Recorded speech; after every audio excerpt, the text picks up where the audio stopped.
ejemplos de cada vulnerabilidad. Dos ejemplos que encuentren investigando en Internet, por cada uno. Y enviarlo en PDF o en Word, da lo mismo, y subirlo al portal. Profe, ¿me Esos escucha? ejemplos, profe, porque yo traté de hacer el ejercicio, pero cuando trataba de hacerlo con otra página web, no me tiraba los mismos top 10. Entonces, igual ahí me confunde un poco eso. No, o sea, yo no les pedí escanear ninguna página y nada por el estilo. Era más bien buscar dos ejemplos de cada vulnerabilidad en Internet, nada más, como una investigación. ¿Cuál puede ser un SQL injection, por ejemplo? Cuando dentro de un formulario se coloca este SQL y sale este resultado, por ejemplo. Eso básicamente era como una investigación. No era de analizar una página, ni meterse a loguas, ni estar buscando las vulnerabilidades ahí, ni tratar de hacer pasivamente o activamente, perdón, atacar una vulnerabilidad específica. No, porque eso ya es algo que lo van a tener que ver, supongo, en otro ramo, en pentesting, no sé, pero sí era básicamente buscar en Internet dos ejemplos de cada uno. Dos ejemplos de un SQL injection, dos ejemplos de cross-sighting, de los 10, pues, de los 10 que están en la lista de OWASP. Ok, son solamente ejemplos, no la descripción de la vulnerabilidad. No, porque la descripción se las dejé en las diapositivas y era más bien los ejemplos. Ya. Los ejemplos. Ya, profe, ahora me queda un poco más claro. Gracias. No sé si alguien más tiene alguna duda. ¿Sí? ¿Me escucha? ¿Sí? Sabes que yo busqué las vulnerabilidades, pero me basé un poco en ataques reales, en aplicaciones que utilizan API y necesariamente son familiares al ejemplo que usted dio. Igual son viables. Sí, también, sí, no hay problema. Sí. En todo caso, también de hecho, de eso se trataba, de que investiguen, que vean cuáles podrían ser las vulnerabilidades por lo general dentro de las páginas, claro. Que vean ejemplos en Internet. Yo me basé, por ejemplo, en casi cuando las empresas pagan por los hackers que publican esas vulnerabilidades y también dan la solución. Entonces me basé mucho en ejemplos reales. Igual investigué más por eso, para que fuera un poco más creíble. No, está bien, súper. Ya, vale, gracias. ¿Alguien más tiene dudas?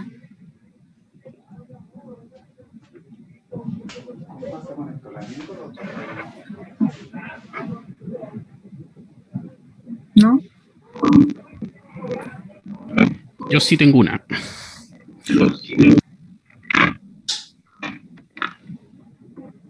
¿Joseph? Sí. Ya, Joseph. Una consulta. Los que ya enviamos la tarea para calificar, ¿no tenemos posibilidad de edición? Por supuesto, se pueden actualizarla, pueden volver a subir el documento. De hecho, aparece como que tiene que ser la entrega, creo que hoy, pero la pueden entregar el sábado, hasta el sábado. Sí, pueden subirla nada más. Ya. En el portal me aparece como con la fecha de entrega el 31. No la cambiaron, yo pedí que la cambiaran para... La primera vez la pedí que la cambiaran para hoy día. Pero miren, si tienen problemas en subir al portal, no hay problema, me la pueden enviar al correo. Ya. Me la pueden enviar al correo y si quieren actualizarla también me la pueden enviar, tienen hasta el sábado. Mejor al correo, profe, actualizar. ¿Perdón? Mejor se la enviamos a su correo entonces. Ya, no hay problema, yo me fijo ahí quiénes entregaron en el correo, no hay problema. Gracias. Okay, no sé si han tenido problemas con las otras actividades que no son calificadas. Yo no sé si alguien las hizo. No he revisado todavía eso. ¿Alguna duda con respecto a eso? Yo hoy revisé como casi 5 compañeros por actividad no calificada comentaron. ¿Y subieron algo o no? En mi caso yo comenté lo que usted solicitó, que eran preguntas abiertas nomás, no era como tanto. Claro, eran preguntas abiertas, como un foro básicamente. Claro, eso realizamos, empezamos a debatir y cosas. Ya, ok, es que no me muestra a mí en el correo, así que voy a entrar a Leva este fin de semana y ahí lo voy a revisar. Gracias. Ah, y bueno, te quería disculparles igual por el que el día martes tuve un problema, una contingencia laboral y tuve que suspender la clase, así que disculpen. Yo no sé si todos, la mayoría estén disponibles hoy día. Bueno, de todas formas, quiero comentarles que, como ya les dije, que la asistencia se va a hacer, o sea, como que todos hubieran estado en esta clase, así que no hay problema. ¿Ya?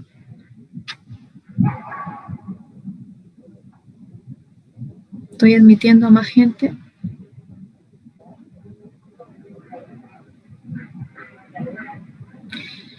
Bueno, yo no sé si alguno de ustedes se bajó el OWASP, o estuvieron ahí manejando un poco el aplicativo, cachureando un poco. ¿Lo pudieron revisar o no? Sí, yo reviso un poco el OWASP. Igual la aplicación es bien abierta, pero como que está diseñada como para aprender, comparada con otras. Claro, de hecho es igual, como es muy abierta, hay también hartos tutoriales en internet, hay hartas cosas que investigar y es que es como muy... y tiene también una gráfica dinámica, así que es interesante. O sea, siendo que es una herramienta descargable para todos y gratis, tiene muchas opciones. Hay tantas cosas ahí por investigar. Les iba a mostrar un poquito eso. Voy a compartir pantalla.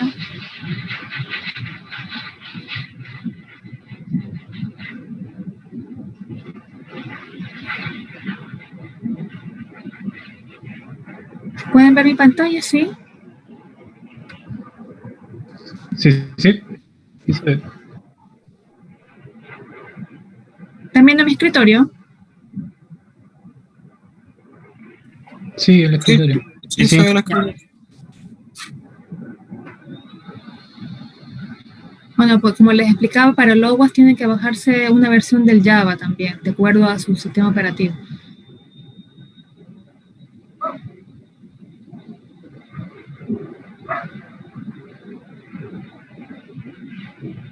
Bueno, aquí lo primero que aparece es si es que quieren abrir una nueva sesión o no. Si es que ya hubieran estado trabajando antes y quieren recuperar esos datos con los que estaban trabajando, pues pueden continuar con la sesión. Como en este caso no, es algo nuevo, voy a ponerle no. O sea, aquí iniciamos. A veces se me está cortando el internet, así que a ver, voy a detener el video y me van a escuchar nomás, ¿vale? Por un rato, porque está medio un poco lento. ¿Pueden ver mi pantalla de los ¿sí? Sí, se ve. Sí. Ya. Sí, se ve bien. Este es el entorno gráfico que tiene este aplicativo, donde básicamente aquí el panel izquierdo tiene que ver con los sitios donde yo voy a investigar, todas las páginas web, todos los formularios a los que yo le estoy haciendo las peticiones. Ya cuando yo ingreso a una página web y esta tiene varios formularios interconectados entre sí, aquí se muestra todos estos sitios. ¿Ya? Esto es el árbol de todos los formularios que tienen las páginas. Luego, en esta parte de acá, es como decir el área de trabajo. Aquí va a estar todo lo que va encontrando o las peticiones que uno va haciendo a medida que uno va trabajando en el OWASP. Y en la parte aquí inferior aparece todo lo que tiene que ver con la ventana de información en general, ¿ya? Donde yo puedo ver la historia de lo que está haciendo en tiempo real el OWASP y las alertas que me va encontrando a medida que este programa hace un escaneo a esa página web. ¿Ya? Veamos. Bueno, esto es importante también. Hay distintos modos para operar el OWASP como tal. El modo seguro, el protegido, el estándar, un modo ataque, que es el modo mucho más contundente en que igual puede hacerle daño a un aplicativo. Por lo general si es como para trabajo, para testeo, para pruebas, se genera y se trabaja en modo estándar, ¿ya? Como les comentamos, entre todos la semana, sí, la clase pasada, debemos tener permisos para poder trabajar con una aplicación en general, ¿ya? Porque debemos conocer los límites a los cuales podemos acceder, ¿ya? Entonces, es importante que si estamos trabajando para una empresa, que la empresa sepa qué es lo que vamos a hacer con su página web, etcétera, que estemos autorizados básicamente, porque podemos inmiscuirnos en problemas legales, ¿ya? Entonces, si yo quiero hacer un ataque automático, básicamente lo que hace, esto ya de forma, como les dije, una forma activa, creo que sí, esta es la forma activa. Aquí yo coloco mi página web y aquí a través de los distintos métodos, de los distintas, digámoslo así, clases, objetos y firmas que trabaja el WhatsApp, me va a escanear la página entera completa, ¿ya? Y todos los formularios que vienen, y todos los métodos, los objetos, todo lo que está embebido dentro de esas páginas web. Entonces, me habían comentado en la clase pasada de una página, creo que era esta, Al Toro Mutual, que era una página que se podía... Al Toro Mutual. Entonces aquí yo le doy a atacar. Aquí hay un algoritmo también que se puede ocupar, que es la Spider, que trabaja como de una forma mucho más exhaustiva para el tema del escaneo de las vulnerabilidades y se demora un poco más, ¿ya? Y aquí, obviamente aquí, en la parte inferior vamos viendo qué es lo que está haciendo, ¿ya? Aquí se ve en la parte inferior, perdón, superior izquierda, todas las páginas o todos los formularios que tiene asociado a esta página, ¿ya? Todos los métodos, las capturas, los documentos, los posts que estoy haciendo o que tiene codificado esta página web. Esto se demora, bueno, dependiendo de la robustez de la página web, esto puede tardar horas, ¿ya? Y aquí vamos viendo todas las alertas que van generando. Estas son todas las vulnerabilidades que por ahora ha encontrado este WhatsApp. Y si, como esto es en tiempo real, yo aquí voy viendo en qué parte, es una alerta de una criticidad media, y me va diciendo aquí en qué parte, si yo le doy a clic acá, aquí me va diciendo qué riesgo es, cuál es la solución también. O sea, eso es lo bueno que tiene este LOWASP, porque te va diciendo en qué parte debes corregir y cuál es la solución. Por lo general esto se corrige ya a nivel de programación. La gente que ya codifica en páginas web son las que tienen que corregir estos problemas. ¿Sí? ¿Alguien me va a decir algo? Sí, hola, profe, ¿cómo está? Bueno, no, yo me vengo recién conectando a esta clase. Sabe que estuve revisando y arriba hay una pestaña que dice reporte y uno puede generar un reporte y ahí genera como un resumen de todas las alertas que se generaron durante el escaneo.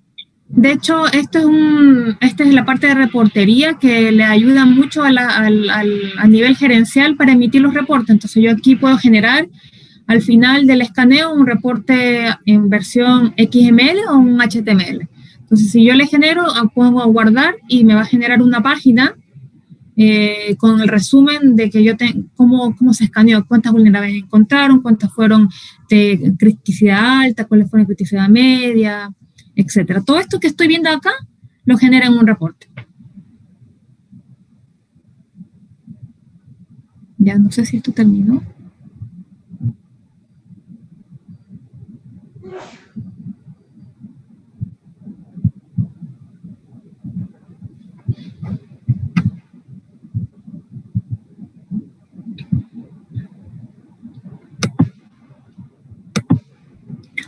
Ya, aquí son todos todas las páginas, sí, los formularios que están adosados en las páginas web. Y aquí me va mostrando cuál es la petición y cuál es la respuesta que ya tiene el servidor. ¿Ya? Estas son las cabeceras. Y aquí es la parte del código, por ejemplo. Y aquí me va mostrando dónde, en qué parte del código está. ¿Ya? Esto es como una forma activa, que es la forma que es robusta, o sea que va a escanear totalmente en las páginas web y al final te va a emitir obviamente este reporte que se puede presentar, ¿ya? Y se puede también cortar, pegar y hacer informes, etc. ¿Qué más? Bueno, aquí están todo lo que tiene que ver. Miren, esta es una alerta que la encontró grave, digámoslo así, que es el cross-site scripting. Aquí hay una vulnerabilidad que tiene que ver con cross-site scripting, que es un riesgo muy alto, ¿ya? Y aquí te va mostrando cuál es la solución. Pero la solución es a nivel de programación del HTML.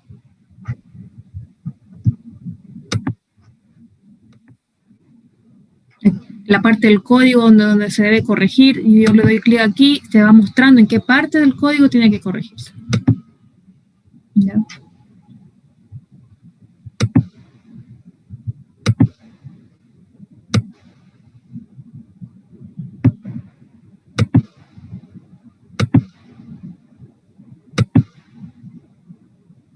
Esto también, el tema de los tokens, por ejemplo, cuando yo tengo que ingresar dentro de un formulario, alguna contraseña o algún campo, eso tiene que ver también con los tokens. Entonces, todo lo que yo pueda ingresar dentro de una página web está dentro de estas, digámoslo así, vulnerabilidades.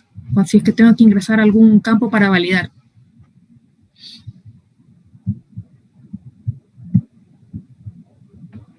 Y riesgo bajo. Por lo general se toman en cuenta más los que son de riesgo medio y alto.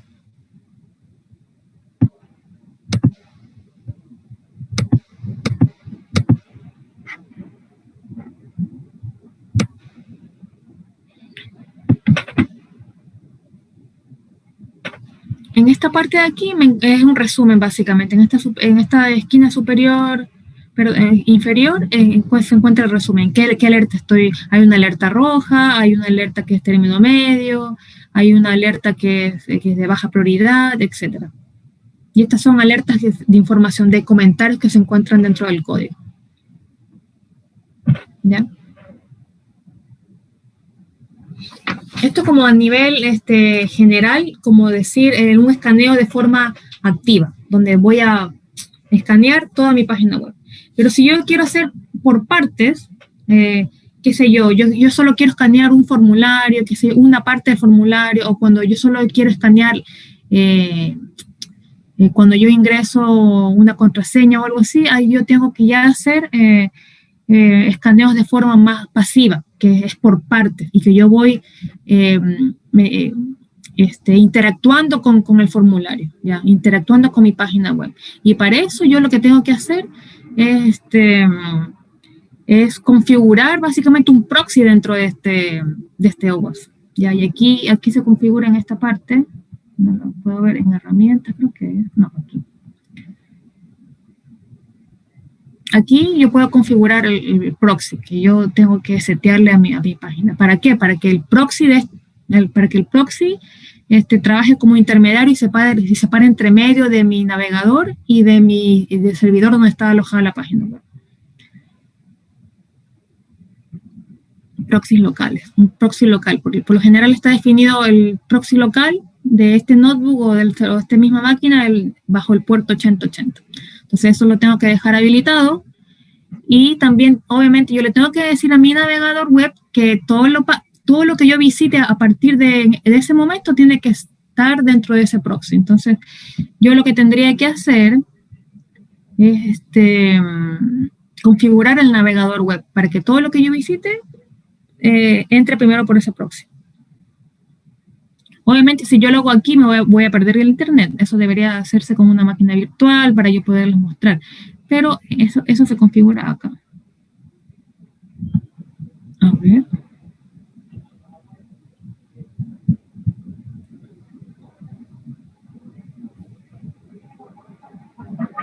configuración.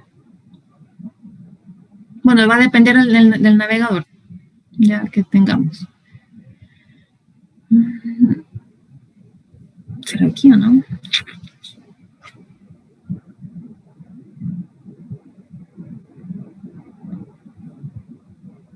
No me acuerdo.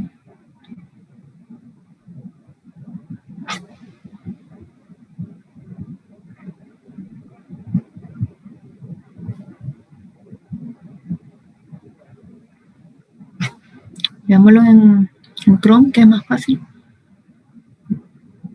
Están viendo mi pantalla, ¿verdad? Sí. Sí, Ya. está bien. En configuración avanzada, sistema. Y aquí yo puedo configurar el proxy de mi ordenador. Entonces, aquí yo lo tengo para que lo detecte automáticamente, pero tendría que desactivarlo y aquí colocar el localhost. Por lo general es esta ruta, 127.0.01 y puerto 8080. O sea, cualquier página tiene que entrar por este puerto y aquí se va a ir registrando a medida que yo voy navegando en las páginas. ¿Ya? Se va haciendo de forma gradual. Entonces aquí yo también puedo manipular. ¿Sí? Hay que importar también el certificado, si va a usar HTTPS. Claro, si es que yo... El certificado de NOWA sí se importa en el sistema operativo. Exactamente, si es que yo voy a trabajar con protocolo HTTPS, necesito aquí importar el certificado, porque si no me va a denegar todo el tráfico. Tiene que ser un certificado válido y eso se hace aquí también, en esta barra de herramientas. Creo que certificado o SSL, y aquí yo me genero un certificado. Entonces yo genero el certificado, si lo deseo sobreescribir, y coloco guardar. Entonces yo puedo guardar el certificado.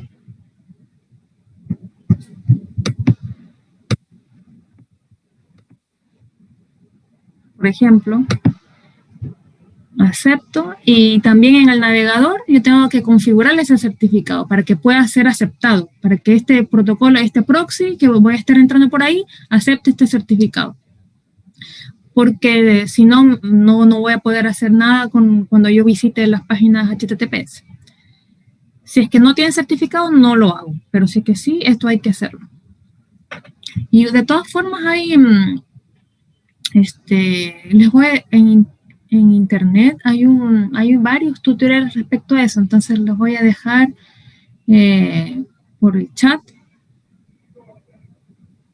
Si es que quieren obviamente profundizar en esto, ver esos videos porque son interesantes. Ahí también se puede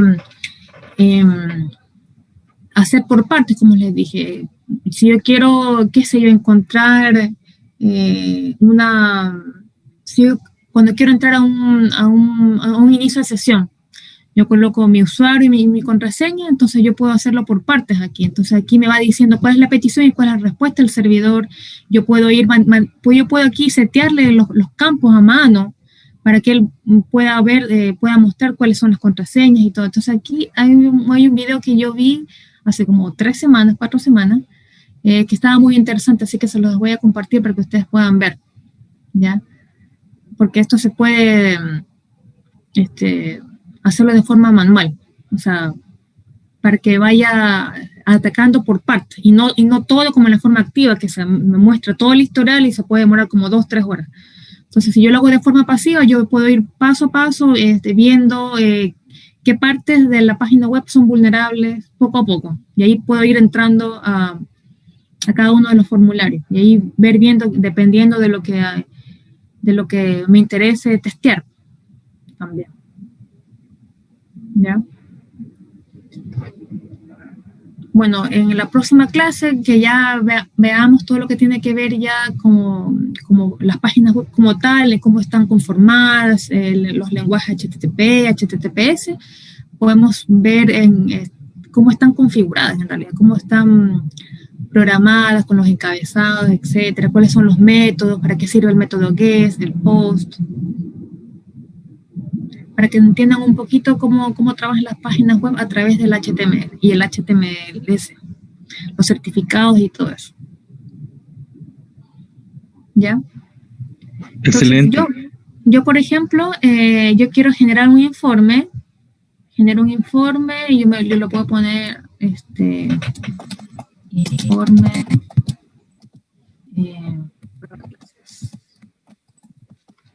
se pongo guardar,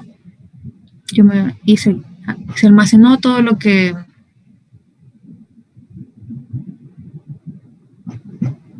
el escritorio. Bueno, para clases. Quiero abrir.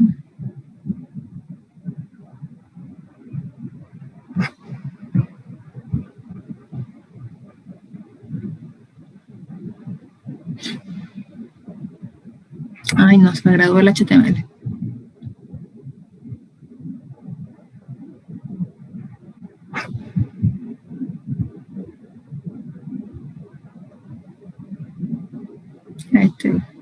Reemplacemos.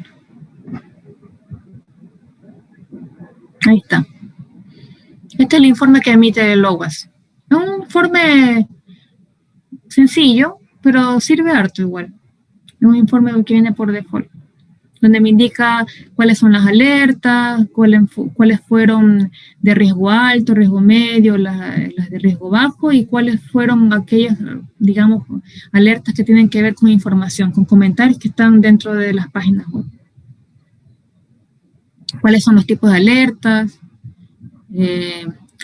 las veces que se repiten o las instancias que tienen que ver con cross-site scripting, por ejemplo, que tiene que ver también con las cookies, todo esto, ya, son los diferentes riesgos que encontró OWASP dentro de mi página.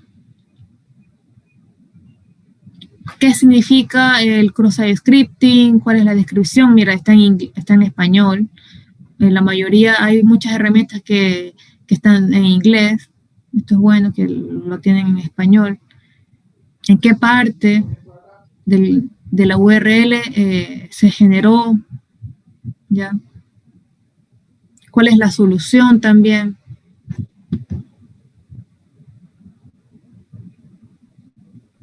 Y así me va mostrando todas las que encontró.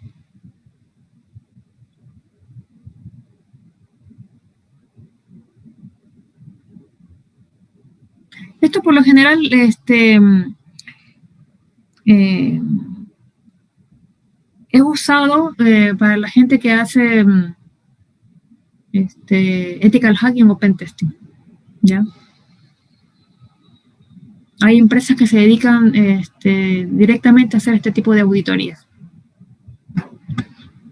No sé, yo supongo que ustedes tienen en la rama, en uno de su malla, algún ramo de esto. Ahí yo desconozco en qué semestre o tendrán, o en qué bimestre, digámoslo así. Pero se supone que tienen que tener. No sé si alguno de ustedes se acuerda de su malla.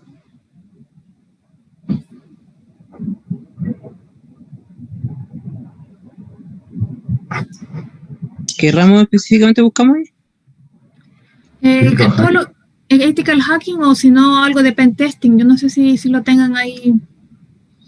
Parece que Sí, aparece hay como de ethical hacking, hacking, pero no me ethical acuerdo. hacking hay.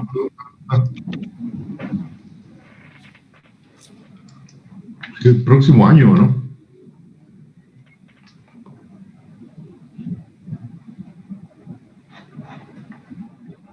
Sí, el próximo año tenemos un ramo de ethical hacking. Claro, ahí tendrían ya que entrar a más a profundidad en este tema. Se supone que de forma ética las personas tratan de saber cuáles son las vulnerabilidades que tienen los sistemas para obviamente poder mejorarlo, ¿ya? Esa es la idea, para poder robustecer su sistema. ¿Es el hacking de sombrero blanco que le llaman? Exactamente, de sombrero blanco. E igual eso también hay que sí, de sombrero blanco, pero digámoslo así, también va a depender de harto de las personas y de la concientización que tenga esa persona. Por eso se llama ethical hacking, ¿ya? Porque igual tiene tiene acceso a información que es muy importante y privada de la compañía.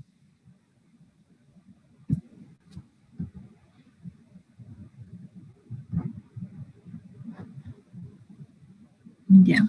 Esto con respecto a lo que tiene que ver con las vulnerabilidades de las páginas web en general. Entonces, lo que nos faltaba ver en esta parte de la primera unidad es lo que tiene que ver con base de datos.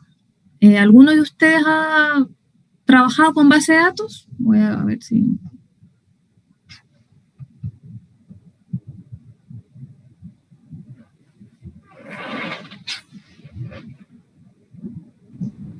Yo trabajo con bases de datos y todo eso, pero no como DBA, sino como más la parte de infraestructura y configuraciones de seguridad y todo eso.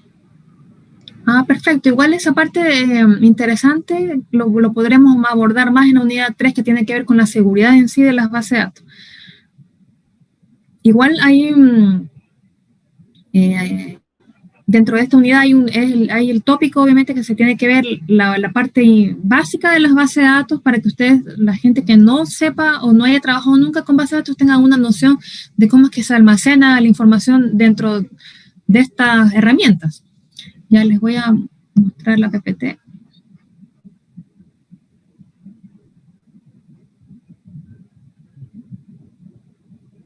Denme un segundo.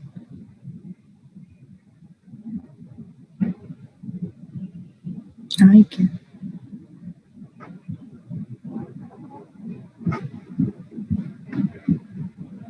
¿Ven mi pantalla? Sí. Sí. Ya, entonces, bueno, nos entramos de lleno un poco a lo que son las bases de datos y en esta era, que es la era digital y todo eso, la información juega un papel muy importante dentro de las empresas. Ya tenemos, dentro de las empresas hay recursos que son importantes, como las personas, los activos, y la información también es un activo importante dentro de la empresa. Entonces, surge la necesidad también de poder almacenar estos activos de una forma mucho más automatizada, digámoslo así, y que tengan las mejores condiciones de seguridad. Entonces, por eso se crearon estos sistemas de base de datos, ¿ya?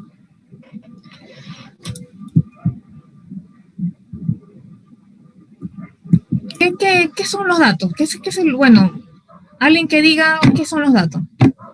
¿O qué creen que es la información?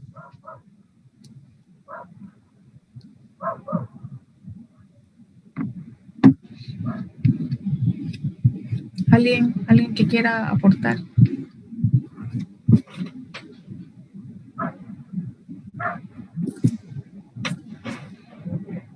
¿Escuchan o no? Están cero participativos hoy día.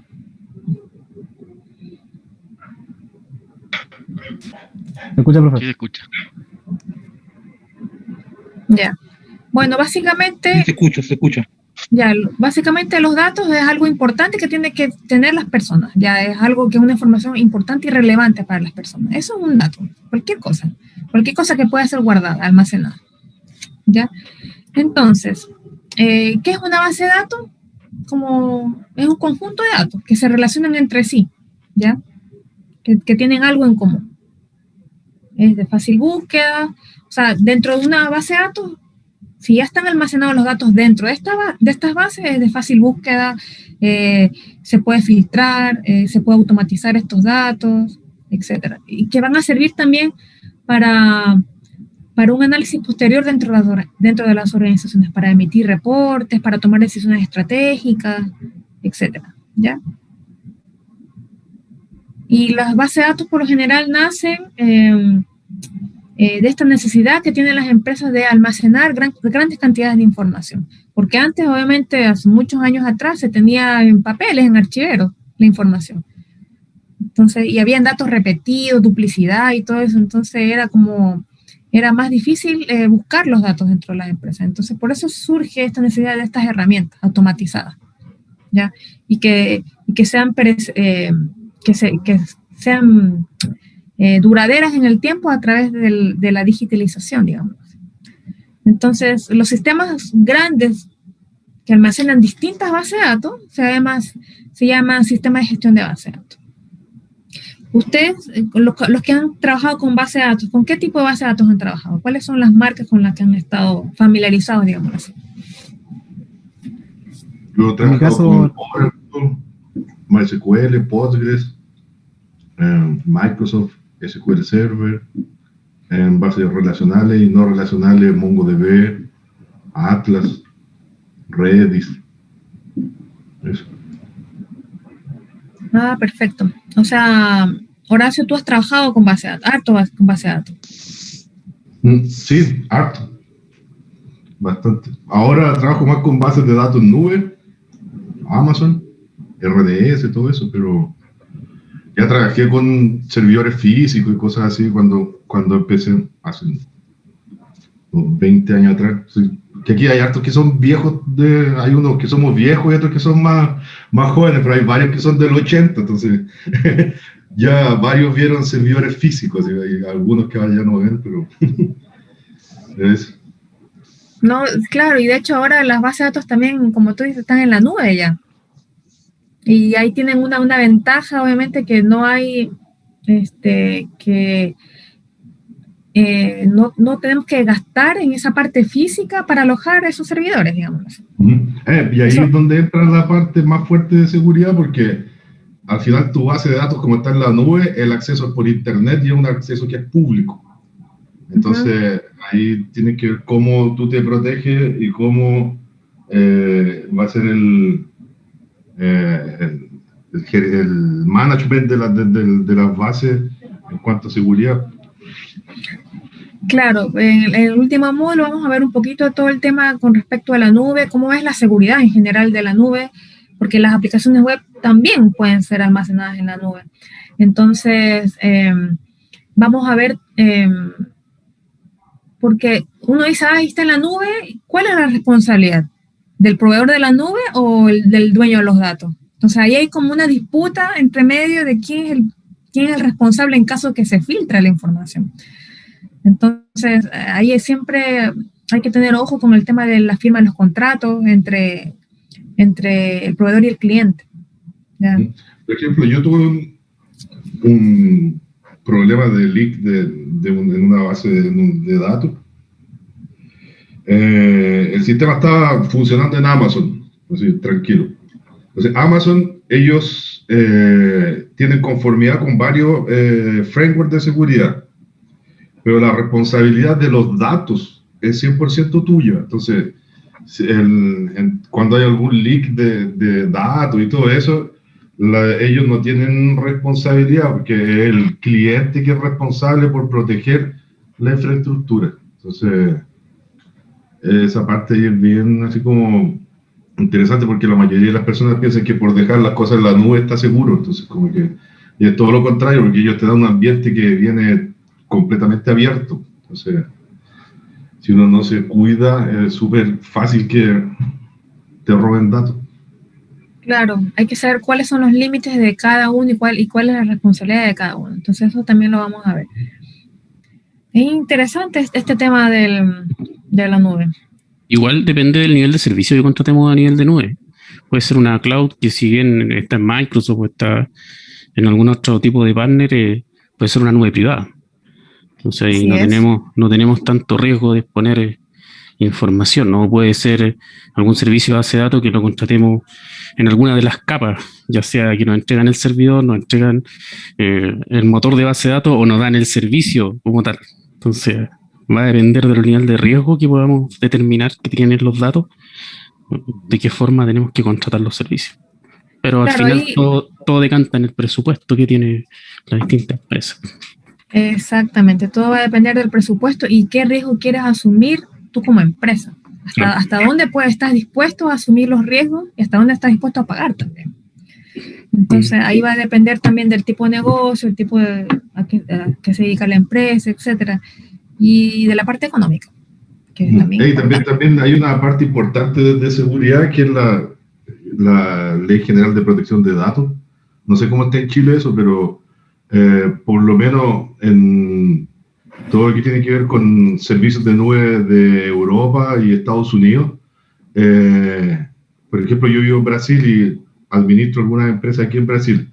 Hay muchas empresas de Brasil que no usan Amazon porque, dependiendo del tipo de datos, los gobiernos podrían pedir a Amazon acceso a los datos. Eso le llaman gobernabilidad. Por lo menos me acuerdo que en la ISO se hablaba harto de eso.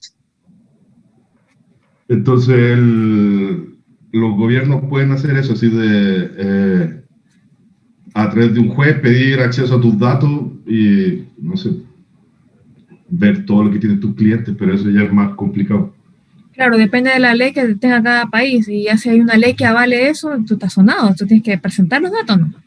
Uh-huh. Sí. ¿No? Eso, Sí. si no me equivoco, aplica con los negocios estratégicos de algún gobierno que considere estratégico, por ejemplo, no sé, electricidad, luz, agua, no sé. Ese tipo de negocios pasan por esa norma. Por eso generalmente tratan de que las mismas sean empresas locales que administren los datos. Pero si mal no recuerdo, empresas como Amazon o se llama esta otra, Azure, que es la de Microsoft, no tienen ese problema porque igual tienen sucursal en casi todos los países, así que es como legalmente cumplen con ese requisito. Sí, igual tú puedes ocupar, ellos tienen diferentes regiones, entonces dependiendo de la región que tú ocupes, tú tienes que cumplir cierta normativa. Por ejemplo, China, Amazon para China tiene una nube especial, entonces no todos accesan a esa nube.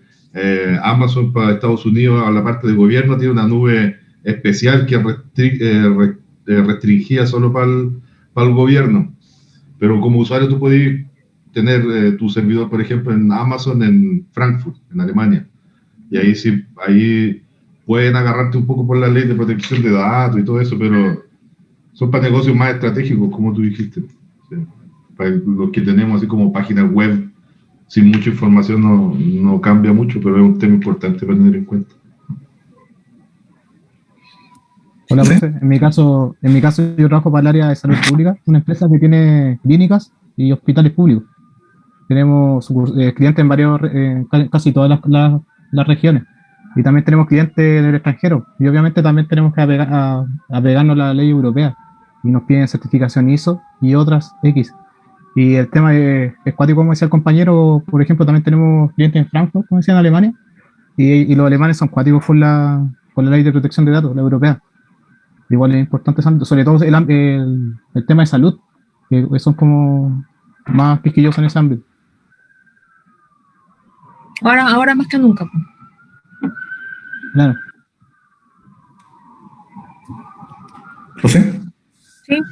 Yo quería opinar con respecto a las bases de datos de que también es relevante el negocio que tiene la empresa tiene que ver con el uso que le va a dar la base de datos. Por ejemplo, en el caso de la empresa donde yo trabajo, hay bases de datos que son como transaccionales y exigen como un tiempo de respuesta como bien limitado. Entonces, no sé, porque una transacción desde que se hace la petición hasta que se responde, que esté, no sé, en 5 segundos máximo. Entonces, por ejemplo, actualmente es como poco factible tener esos servicios en nube porque ya sea Azure o Oracle u otro proveedor de nube no tienen data center acá en Chile, por lo cual influye mucho la latencia. Y también, como los datos que manejamos son como bien confidenciales, está el tema de que por internet no es muy seguro traficar la información. Entonces, en algunos casos donde se manda datos para afuera, para algún data center, se tienen hasta que contratar enlaces dedicados y eso es muy caro. Entonces está ese tema de la confidencialidad del dato para protegerlo y lo otro, el tema de la latencia. Los data centers están o en Brasil o en Estados Unidos o en Europa y se demora mucho en viajar el dato para allá y volver. Claro, entonces ahí ahí, bueno, como ya lo decíamos, va a depender del negocio como tal, del dinero, del tema de los riesgos que están dispuestos a asumir cada empresa, digámoslo así, y ver cuál es la mejor opción. ¿Qué es lo mejor para el negocio? ¿Ya? Y ahí se miden tantas aristas, ahí entra en juego también toda la planilla y de riesgo y todo eso, y ahí, bueno, esto es algo largo porque que se discuten dentro de las empresas. Y eso obviamente se tienen que tomar las decisiones de forma estratégica. Nosotros llevamos años tratando de migrar cosas al cloud, alrededor de 3, 4 años. Recién estamos tratando de enviar a ambientes de testing, por ejemplo, y con una inversión de una cartera bastante grande, yo diría que en general como unos 20.000 millones de euros, y vamos por fase. O sea, tampoco se puede migrar todo, no puedes mandar todo al cloud, como decía el compañero, por los temas de latencia, la privacidad de los datos, la normativa chilena, en el caso donde trabajo yo, son bastante estrictos con respecto a dónde se guarda el dato definitivo. Entonces, es bien complejo el tema. Yo no lo comprendo en su totalidad, pero por lo que me ha tocado vivir en temas de migraciones, temas de cloud, hay mucho ahí, el tema de seguridad sobre todo. El riesgo que hay.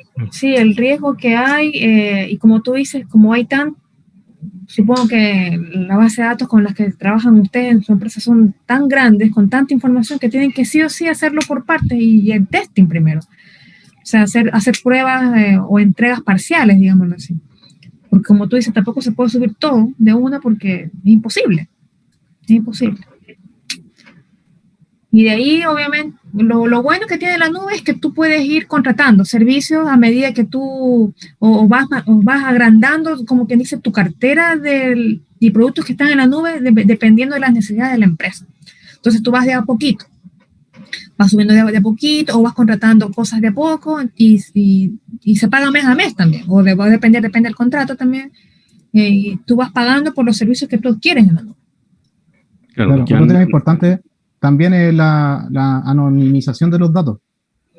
Los cifrados, los respaldos, también ayudan harto en lo que es la nube. Entonces, a la hora que alguien intercepte el respaldo, necesita una llave o una frase para descifrar los respaldos. O, obviamente, el cifrado de datos de extremo a extremo también se suman a esas tecnologías para jardinizarlas. Sí, eso lo vamos a ver también un poco en el módulo 3, cómo sería la seguridad en el tema de las bases de datos.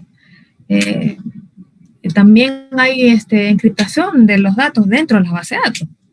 Entonces, esto el tema de la seguridad en general es demasiado amplio y uno se puede especializar en cada nicho, porque esto es como para todo, da para todo. Entonces, es interesante.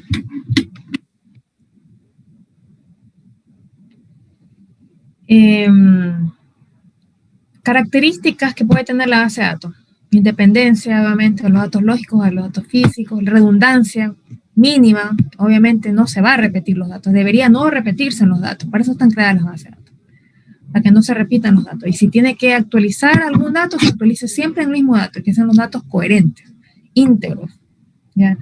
Que puedan ser accedidos por múltiples personas al mismo tiempo, ¿ya? Se pueden generar consultas complejas de manera óptima, así como tú decías, uno de ustedes decía que tiene que ejecutarse los reportes, o alguien hace una consulta y tiene que ejecutarse rapidísimo. Tiene que haber consultas óptimas, ¿ya? Que tengan menos tiempo de ejecución, ¿ya? También tiene que ver mucho con el tema de la seguridad y los accesos a estas bases de datos también, ¿ya? Va a depender de quién tiene acceso a estas bases de datos, quién es el administrador de la base de datos, cuáles son los usuarios, quiénes están autorizados para entrar a qué parte de la base de datos, a qué método, dependiendo del tipo de usuario que se han creado, etcétera, ¿ya? Si va a servir también las bases de datos para hacer auditoría, en caso que se requiera. ¿Ya? Se pueden hacer respaldos, recuperación de la base de datos de forma mucho más rápida, ordenada, etc. ¿ya? Y la manipulación de los datos en general es a través de los lenguajes de programación, de los SQL, digámoslo así, que están para poder manipular esos datos y generar los reportes, etcétera, los procedimientos y todo. No sé si alguien de ustedes ha trabajado como DBA dentro de las bases de datos, ha generado procedimientos, triggers, no sé, consultas, queries, reportería. En mi experiencia es súper poca en lo que respecta a base de datos, porque yo trabajo en el área de monitoreo en la empresa y a lo más hacemos consulta para ver el estado de los jobs que se debieron ejecutar en cierto horario, si es que existen bloqueos, la cantidad de sesiones, pero no mucho más que eso. Por lo menos no cargamos datos de nuestra área a la base de datos. No hacemos upgrade, por lo menos. Vamos, puro select no es. Puro select.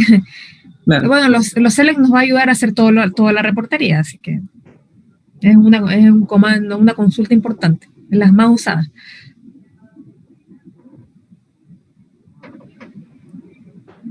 Bueno, también va a depender, claro, del tamaño de la base de datos y también los datos que existen dentro de las bases de datos. Dependiendo del modelo de negocio o de la estructura que cómo esté conformada esa base de datos, puede tener 1.000.000 de tablas. Después lo vamos a ver a las personas que no han trabajado con base de datos, que son las tablas. Muchas. De hecho, yo trabajé, al inicio de mi carrera, trabajé con Oracle en un sistema cartográfico para la empresa eléctrica en esa época se llamaba Chilectra, ¿no? Y trabajábamos con Oracle, que era donde se almacenaba toda la información georreferencial, digámoslo así, de ese sistema cartográfico. Y se trabajaba, digámoslo así, son 1.000 tablas, era muy poco, digamos. O sea, demasiadas tablas, demasiadas vistas, muchos store procedures, muchos comandos que hacer, o sea, era gigantesca la base de datos. Y se ejecutaban procedimientos todas las noches para actualizar toda la información del sistema cartográfico, para bajarse toda la planimetría, se almacenaba también las bases de datos también pueden almacenar datos geoespaciales. Entonces imagínate las tablas con puros números, con puros números georreferenciados, o sea, era gigante. Entonces, ese tipo de trabajo con las bases de datos, para eso existen los DBA, que son especialistas en manipular los datos dentro de estas bases de datos, en hacer reportes, informes, procedimientos almacenados, etc.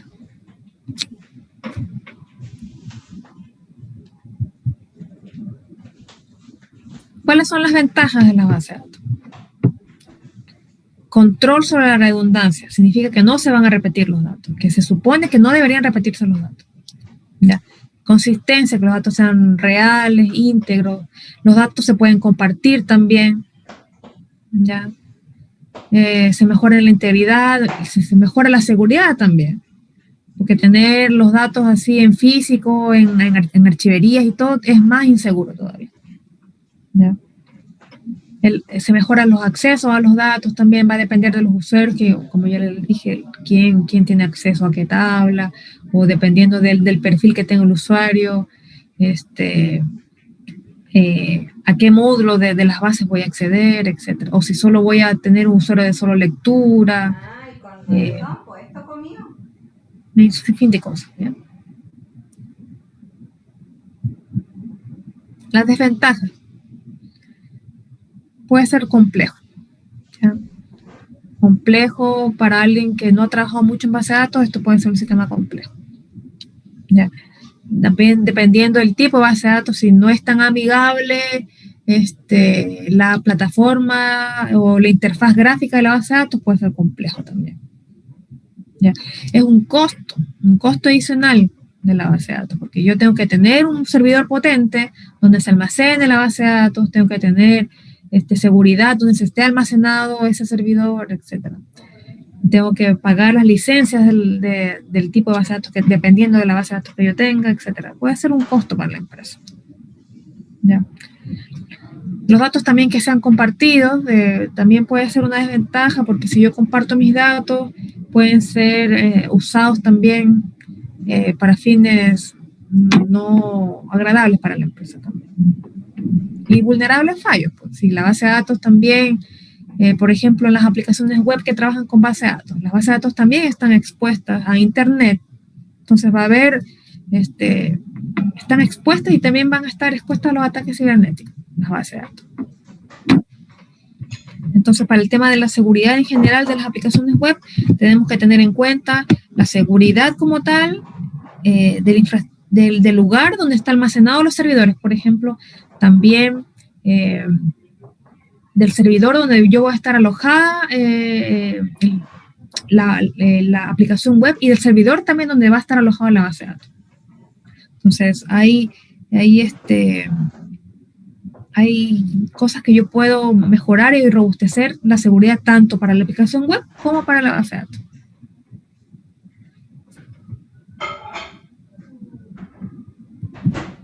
En general eso se mantiene separado, esos servicios. Todo lo que es servicio web se mantiene en una granja de servidores y la base de datos en otro. Idealmente en distintos segmentos de red y todo, porque tener todo junto igual es un riesgo muy alto. Exactamente. Y también, aparte que tú dices de segmentar esta parte tanto de las aplicaciones o los servidores como tal y las bases de datos, también existe infraestructura que nos ayuda a robustecer la seguridad de nuestra infraestructura dentro de las empresas, que eso lo vamos a ver también en el módulo 2, que tiene que ver, bueno, ahí entra ya todo lo que es los firewalls perimetrales, los firewalls también que existen para las bases de datos, para las aplicaciones web. Ahí entran también los módulos IPS, IDS, no sé si han trabajado con eso o han escuchado, pero eso lo vamos a ver también.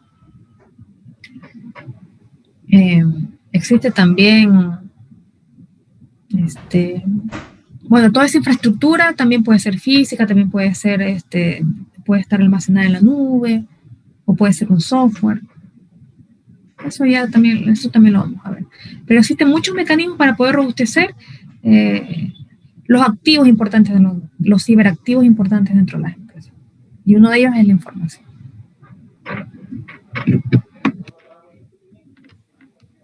¿Alguna pregunta hasta aquí?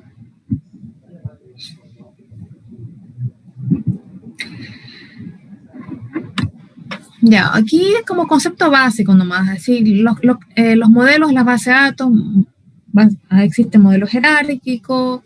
Yo no sé si tienen acceso a los apuntes, a los PDF que están en el EVA. Si todos han podido acceder, si todos tienen los papers y las diapositivas. Igual aquí en ese paper está el resumen de qué se trata cada uno, para que lo puedan leer, como para que tengan un poquito más de conocimiento respecto a eso. ¿Han podido acceder a esa documentación? Sí, profe, también vi un manual de SQL, un libro súper completo. Claro, también hay un libro de cómo trabajar, bueno, los que quieran también profundizar un poco más de cómo trabajar el tema de los SQL dentro de la base de datos. Y les voy a también a subir, mejor, lo voy a compartir por chat y también voy a pedir que se suba como recurso el tema de los videos que encontré para que puedan profundizar en el OWASP también, si quieren hacer pruebas en su casa o qué sé yo.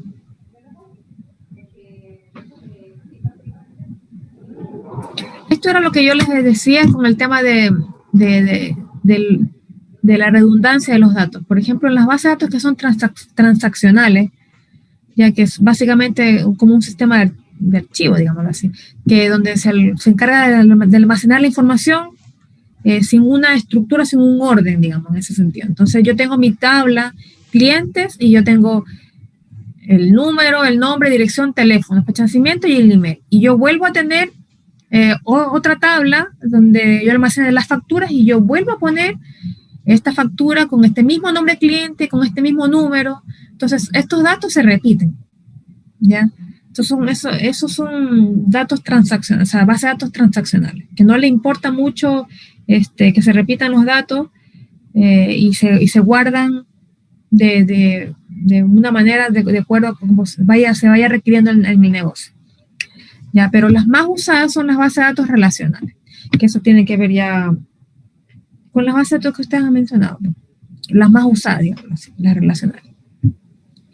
Y este es un ejemplo de ellas.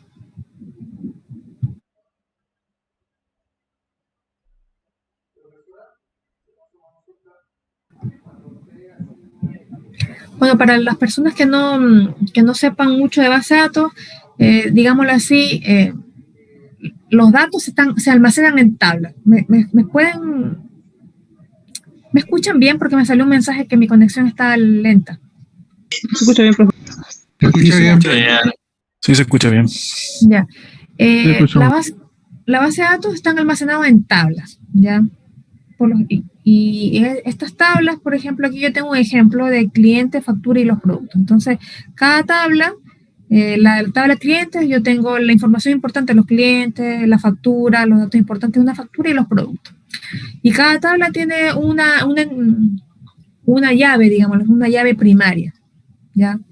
Para que no se repita esa llave. Eso tiene que ser único ese campo. Entonces, para este caso, para este ejemplo, el cliente tiene nombre, apellido, domicilio y su código, que va a ser único y que no se va a repetir.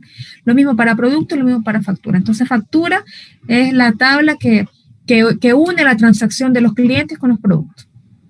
¿Ya? Entonces, aquí, en esta tabla de factura, se va a almacenar el código de cliente y el código producto. ¿Ya? Y ahí yo puedo hacer consultas, de una forma mucho más fácil para yo poder saber si yo tengo un número de factura, a qué código de cliente pertenece. Entonces, a través del código yo puedo saber cuál es el cliente. Si en la tabla factura no existiera el código de cliente, yo no supiera de qué cliente es la factura, por ejemplo. Entonces, para eso sirven estas llaves. ¿Ya? Para yo poder saber quién es el cliente y quién es el producto y qué producto se compró en esta factura, por ejemplo. ¿Ya? Estas son las llaves primarias, que son los códigos que no se deben repetir en ninguna tabla, y las llaves foráneas, que se supone que como esta tabla facturas es la tabla que une la tabla de clientes y productos, aquí tiene que tener las llaves foráneas para yo poder acceder a la información de clientes como a la información de productos.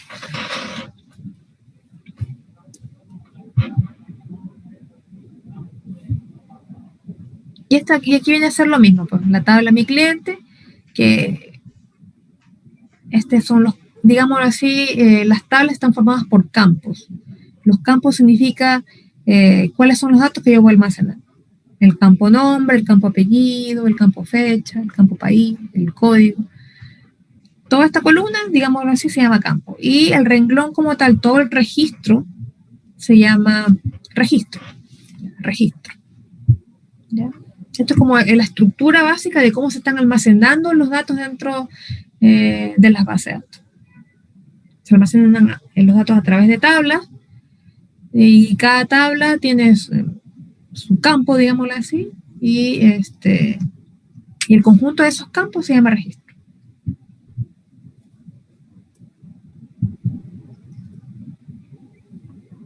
Diferentes campos que se pueden almacenar dentro de las bases de datos: numérico, alfanumérico, booleano, fecha de nacimiento, etcétera. Memo, gráficas también se pueden almacenar dentro de las bases de datos.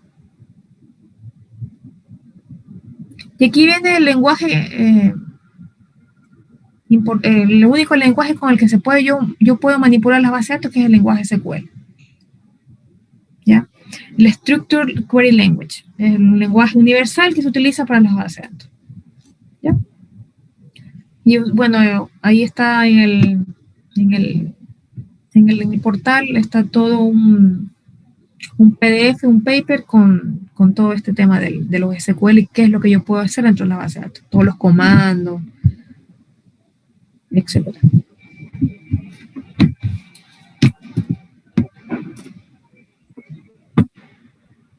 Y aquí, bueno, básicamente son los comandos más importantes que yo puedo tener dentro de la base de datos. Comandos para crear tablas, para eliminar tablas. Alguien que haya trabajado manejando tablas, ¿cuál es la diferencia entre drop y truncate? Alguien que sepa, o sea, si alguien se acuerda.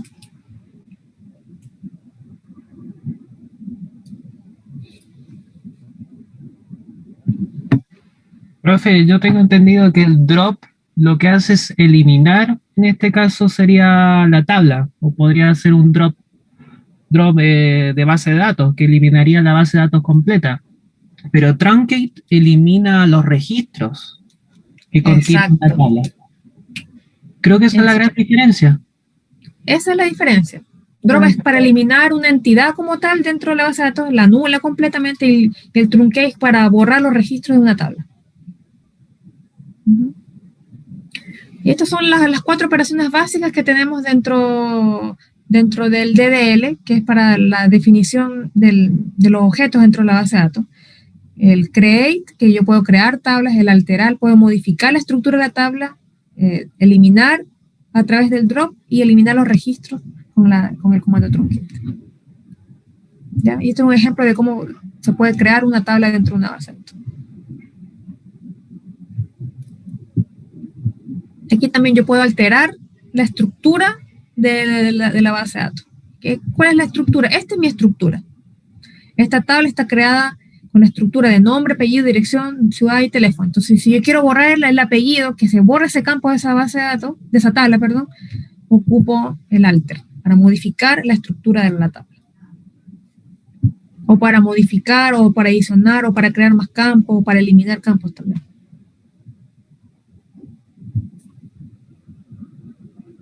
No sé si les gustaría ver una base de datos. ¿Cómo trabaja la base de datos? Crear una tabla. A mí sí, por lo menos. Sí, bueno. Sí, sería entretenido. ¿Sí? Profe, ¿no podemos crear una tabla y probar ese SQL injection a la vez? ¿O es muy difícil? Sí. No, tendría que ver las máquinas virtuales, crear máquinas virtuales. Pero, ¿sí? Es que igual yo conozco máquinas que vienen listas para ser atacadas. O sea, por ejemplo, tú bajáis la máquina, la cargáis en tu VirtualBox o VMware o lo que sea, y tú apuntáis el URL y tú podés ir trabajando con eso. Entonces no, o sea, como para un ejemplo, no para que trabajemos siempre, si entiendo que viene un ramo de pentesting. Oye, ¿y tú has trabajado con eso? ¿Has hecho eso? Sí, es que en mi área, o sea, en mi departamento hay harta gente de seguridad. Y si quiere le podría pasar documentación de eso, que hay máquinas, hay sitios que suben bases de datos y cosas, y usted puede ir jugando con esas cosas. Si quiere, envíame un correo, pues envíame un correo para armar como una, digamos, tenemos, a ver, claro, son 2 clases más o menos por unidad, y nos sobraría una clase. Entonces, en esa clase la podríamos aprovechar para hacer esas pruebas, esas cosas de laboratorio. Voy a conseguirme la info y se la envío. Ajá. Ya. Podemos hacer, sí, en la próxima clase podremos ver el tema para que lo vean de forma más gráfica, porque esto es harto teórico de cómo crear tablas, modificar registros y todo. Entonces la idea es que por lo menos vean un entorno de base de datos, cómo es una herramienta en sí, cómo es el entorno, y ahí poder crear una tabla, recrear registros, como para los que nunca han trabajado con base de datos sepan cómo se almacenan los datos dentro de estas herramientas. Eso me puedo conseguir para la siguiente clase, lo podemos ver unos 20 minutos, así, como para dar. Y después entrar ya a la siguiente unidad. ¿Les parece?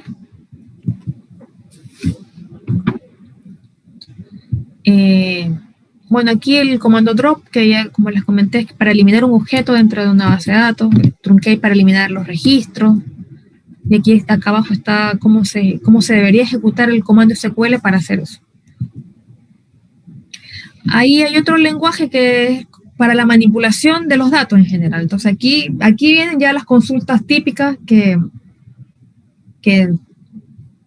algunos conocen, que es insert, update, delete y select, ¿ya? Insert, para yo insertar registros dentro de una tabla.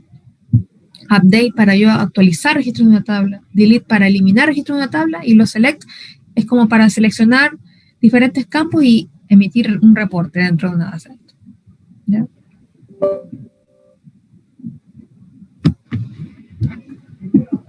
Y aquí está el ejemplo por cada comando. Update, delete.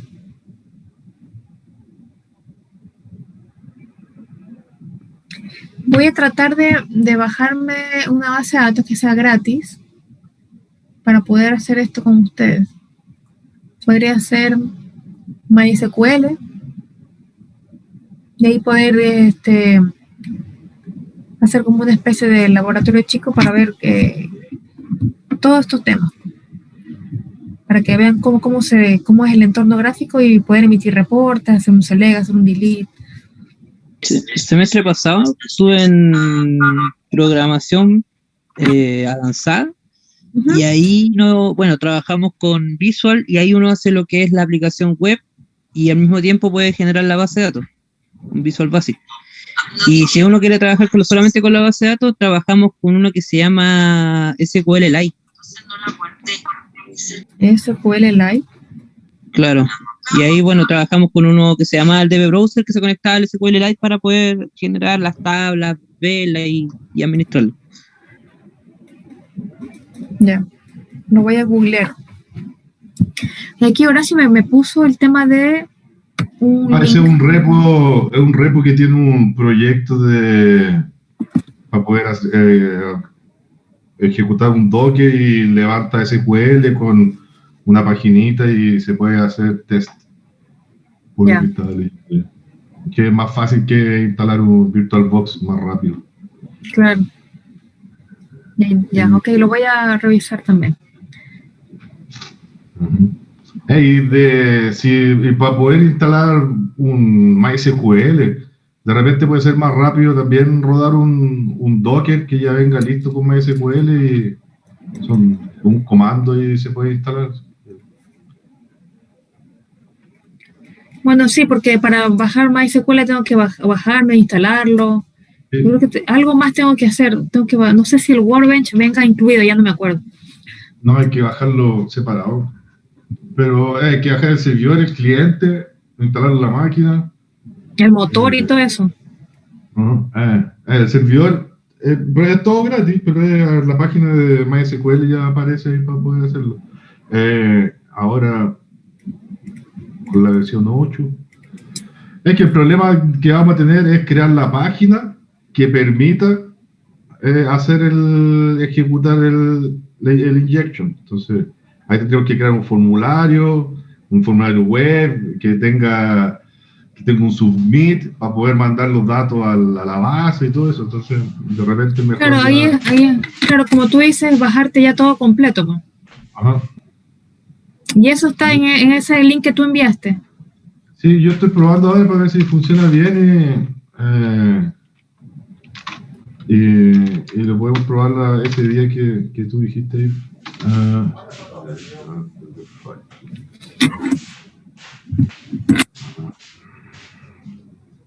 Igual voy a guardar este link para también investigar.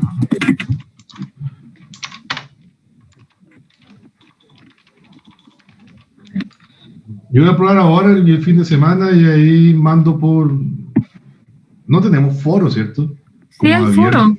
Sí, debería haber. A ver, lo voy a revisar. De hecho, ustedes creo que pueden responder a lo que uno escribe dentro de... Ay, ¿cómo que se llama? Para enviar por mail a todo el mundo. No es foro, déjame ver aquí.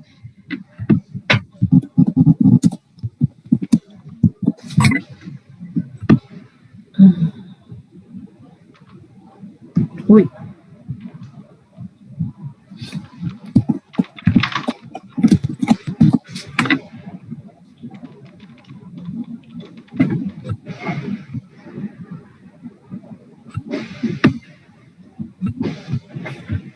Yo busqué en EVA y como que no aparecía un foro general, como que aparecen los foros de las discusiones de las tareas y...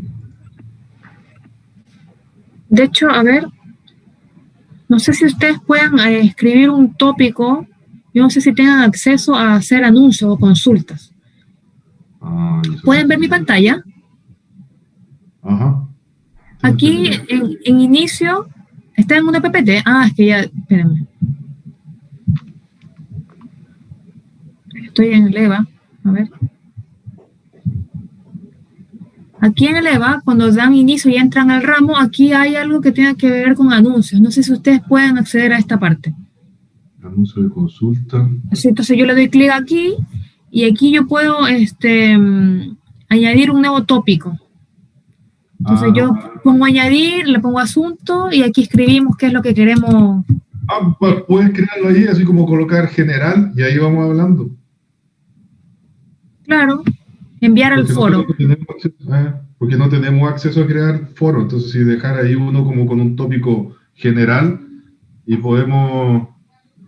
Y ahí voy a hacer ahora uno y hagamos la prueba y alguien de ustedes me responde, a ver si funciona. Sí, ahí como dice el compañero, no podemos crear tópicos, pero sí los podemos responder.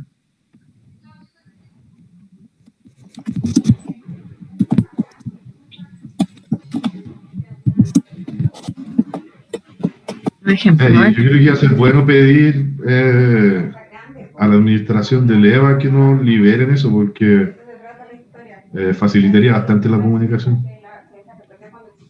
Voy a consultar, lo voy a consultar al coordinador a ver si se puede ya.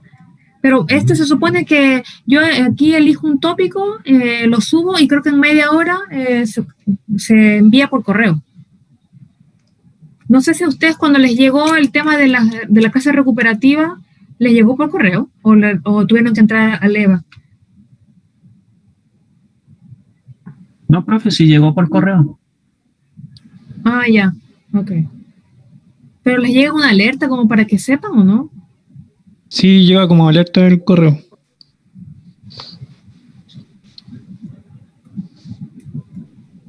Ya. Bueno, aquí yo creé este para pruebas y ahí después de media hora supongo si ya se puede llevar. A un ejemplo ya. Sí, ya apareció aquí, yo respondí ahí, estaba funcionando bien. No sé si, bueno, tengo que esperar si la respuesta. Ahora entrando ahí en tema general ya debería aparecer la respuesta.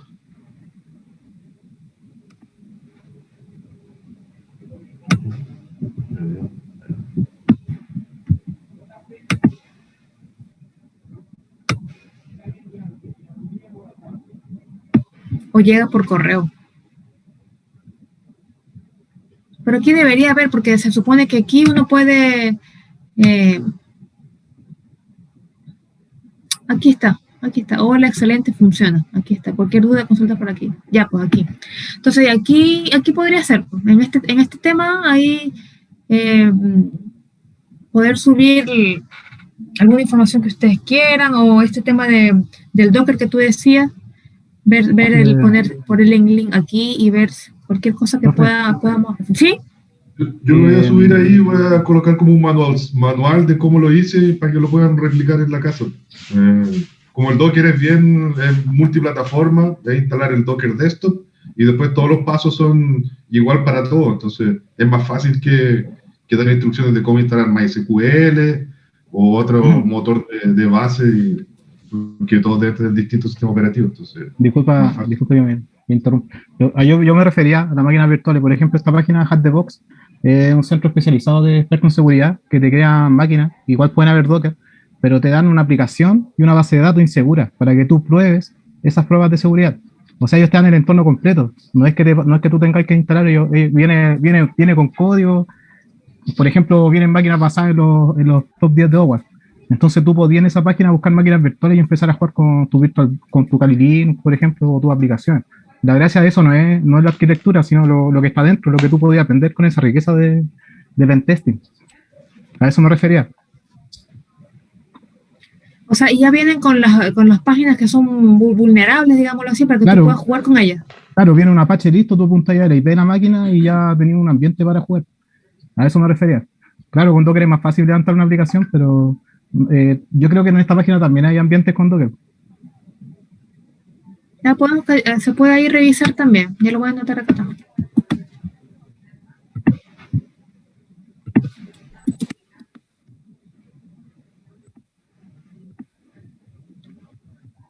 Podríamos, eso podríamos hacer.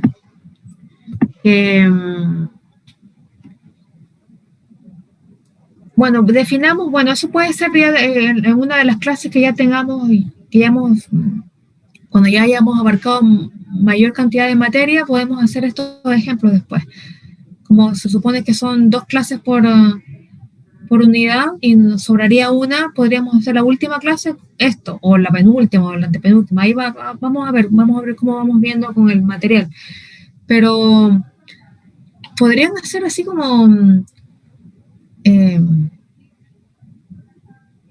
me lo voy a pensar. Presente, profe. Tratar de hacer lo más simple posible, porque igual hay gente que no sabe, entonces, porque no todos tienen el mismo conocimiento. Para poder hacer el Hack the Box hay que crearse la cuenta y hay que avanzar un par de pasos. El Hack the Box tiene una parte que es gratis, otra que es premium, entonces Sí, hay que igual. eso ahí. Yo tengo Sí, cuenta hace tenés razón. rato en Hack the Box, entonces hay que no es llegar y buscar OWASP que va a aparecer un... Claro, no es así tan fácil como OWASP Download y te lo bajas y ya está, ¿no? Hay que... No, porque el Hack the Box hay que ir pasando unos niveles, hay que avanzar un poquito, te piden hacer unos tutoriales básicos, y por ahí va. Pero que tú ya has trabajado con Hack the Box. ¿Quién fue el que dijo? Yo lo di como ejemplo, pero hay máquinas en internet que se pueden bajar y vienen listas, o sea, como vulnerables para eso. Yo usé el Hack the Box, yo ya lo usé, yo mandé el otro día en el grupo de WhatsApp, hay un sitio que se llama hack.me, donde ¿Ya? sí hay ejemplos de OWA pero no es fácil, que ese es el tema. No es fácil agarrar una página y empezar a analizar vulnerabilidades. Entonces, yo creo que va a generar mucha frustración. Así, No es buen ejemplo, no es buen ejemplo. Empezamos a ver así como, no, vamos a hackear cosas, no, porque no tenemos la formación para hacer eso. Claro. Una página que yo estoy usando y que usé bastante y que mandé también en el grupo es ahí. Esa viene con ejemplos simples, prácticos, pero son de mentira. Es como si fueran Flash, pero te van explicando cómo se hace un SQL injection y te van explicando así paso a paso y están los 10 top, o están los top 10 del OWASP. Entonces tú vas a comenzar, por ejemplo, haciendo una inyección. Y ahí te van diciendo cómo se hace una inyección, qué log tú deberías ver en tu navegador, o qué log deberías ver en la base de datos, y te permiten como ir jugando. Es de mentira, pero es súper práctico y didáctico. Yo me voy a meter a estos links y ahí voy a revisar qué ejemplo podríamos verlo nosotros ya, considerando que también tenemos diferentes tipos de niveles entre los compañeros, para que no sea una cosa frustración entre todos. Mejor hagámoslo desde lo más sencillo y ahí si vemos que vamos bien, podemos ir profundizando un poquito más. Espero nos dé más tiempo. Pero igual es una buena aportación. En caso de que uno de ustedes ya haya trabajado con uno de estos, sería súper bueno que venga un día de la clase y diga, miren, tengo este ejemplo, hagámoslo. Y unos 20 minutos y les cedo el control, para que todos puedan ver. Yo voy a intentar ver el ejemplo del Docker, que puede ser fácil, porque generalmente vienen con instrucciones y es fácil de seguir, así como para poder detectar la vulnerabilidad, usa este programa, después tienen que hacer esto, y aquí como que los pasos así súper simples. Como es el fin de semana largo y yo no puedo salir de la casa tampoco, yo creo que voy a... Ya nadie puede salir. Hasta ahora nos cerraron ya las fronteras. Estamos complicados. Pero bueno, ¿qué más tenía para mostrarles?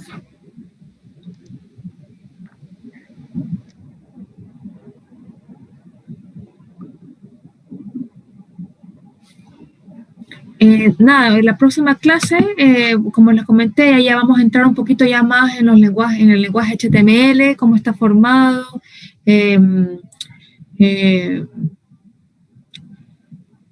vamos a ver también cómo es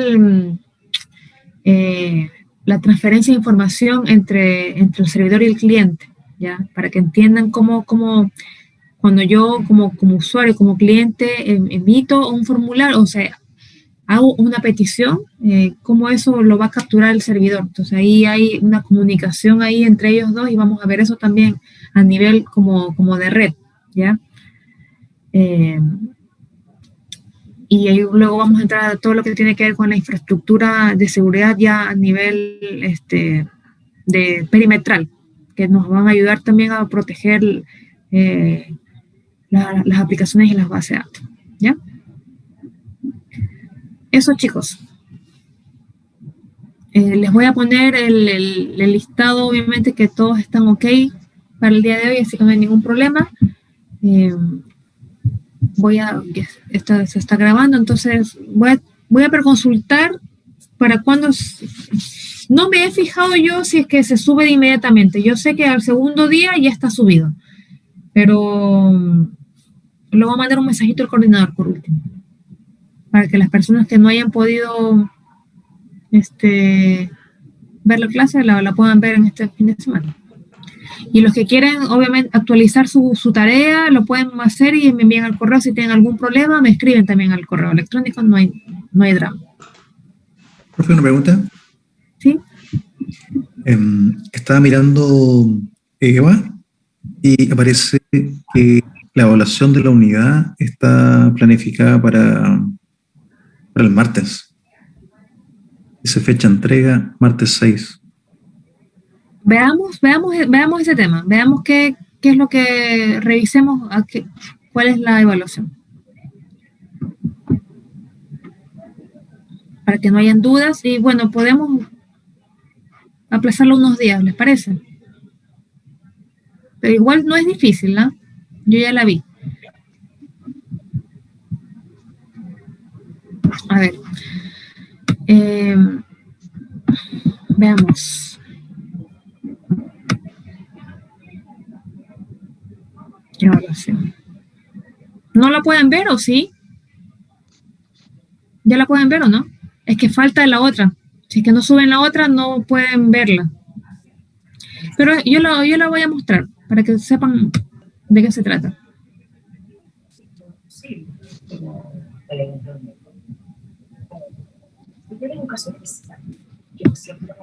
¿Pueden ver mi pantalla, no?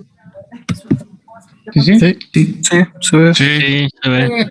Aquí se detalla, dice, cuando se plantea mejorar la seguridad de una empresa o departamento referente a la infraestructura tecnológica, servidores, bases de datos, aplicaciones web, equipamiento de networking, se debe tener en cuenta varios factores que se muestran a continuación: recursos, los empleados, los proveedores, clientes, amenazas y vulnerabilidad. De acuerdo a los puntos anteriores, conteste las siguientes preguntas.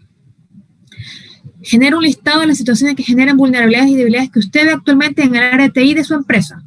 O sea, si ustedes están trabajando en un área de TI, enumere 6 situaciones en las que se vea vulnerable su empresa en torno a la seguridad. ¿Ya? Luego, indique cómo podría prevenir y minimizar este impacto ante esa brecha de seguridad. Tercero, ante una fuga de información mediante un ataque cibernético, ¿cómo afectaría el funcionamiento de la organización? Esto es pregunta nomás, ¿no? Si le piden asesoramiento para robustecer la seguridad informática de su empresa, además si tiene recursos económicos para invertir en esta área de negocio, indique el orden de prioridades, cómo manejaría usted los recursos y explique los motivos.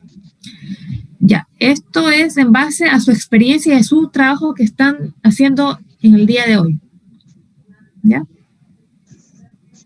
Ver las vulnerabilidades que ustedes tienen en su empresa como tal, ver cuáles son ellas y cómo se puede prevenir y cómo podría usted robustecer la seguridad en el área de su empresa.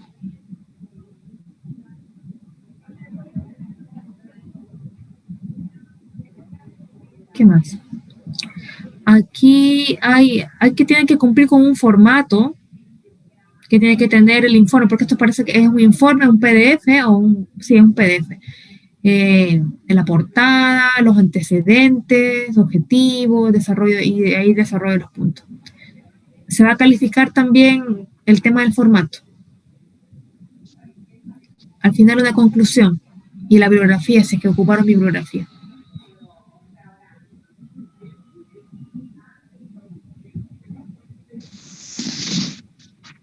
¿Ya? ¿Alguna duda? Está sencilla, no está difícil. No, todo no. Profe, ¿Sí? disculpe, ¿puede explicar como a la rápida el tema de la tarea que hay que entregar este día, el sábado? Porque cuando me conecté estaban finalizando la explicación. Sí, mira, la tarea consiste en dar 2 ejemplos de las 10 vulnerabilidades del top de OWASP. 2 ejemplos prácticos, digámoslo así. Entonces, un ejemplo de, por ejemplo, una vulnerabilidad es el SQL Injection y tú debes colocar 2 ejemplos, ya con detalle. Tú los puedes, esos ejemplos existen muchos en internet, así que es como de investigación. Básicamente dar 2 ejemplos por cada vulnerabilidad. Ya. Lo ideal sería que igual tampoco pongan 2 líneas, ¿no? Ahí se va a ver la calidad de la investigación que tengan ustedes. Que investiguen un poquito más a profundidad, etcétera. ¿Ya? No así solo copiar y pegar, no. Eso también se va a revisar. Las personas que igual tienen que actualizar su tarea la pueden hacer, no hay ningún problema. ¿Ya? ¿Cuál es su correo, profe? Lo voy a dejar en el chat. Por favor. O sea, perdón, profe, hay que tener entregada lo que es la actividad calificada y además el examen, ¿para cuándo? El examen de unidad. El examen está puesto para el martes, pero ¿qué les parece si los dejo para el jueves? Ya. Sí, no sé, yo no tengo ningún problema. ¿Y la actividad calificada se puede subir todavía? Porque yo no la subí porque estaba medio perdido todavía. La actividad se puede subir al portal hasta el día sábado, la actividad calificada. Ya, ok. Que me sale como retrasada acá, pero no importa, ¿cierto? No importa, si sale, la suben nomás. Yo me voy a fijar cuándo la subieron. Perfecto. Hasta el sábado, pueden subirla hasta el sábado a la medianoche. Y el examen lo vamos a dejar para el jueves. Hasta la medianoche. Déjame dejarles en el chat.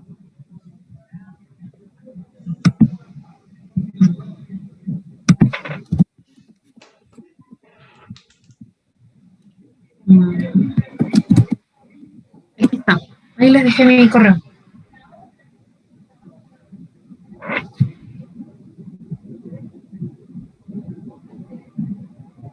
¿Ya? Ahí está mi correo para todos ustedes. Cualquier duda me escriben, ¿vale? Vale, profe, muchas gracias. Ya, que esté muy bien, descansen y que pasen un buen fin de semana. Hola, usted, profe. Igualmente. Igualmente. Cuídense. Chao.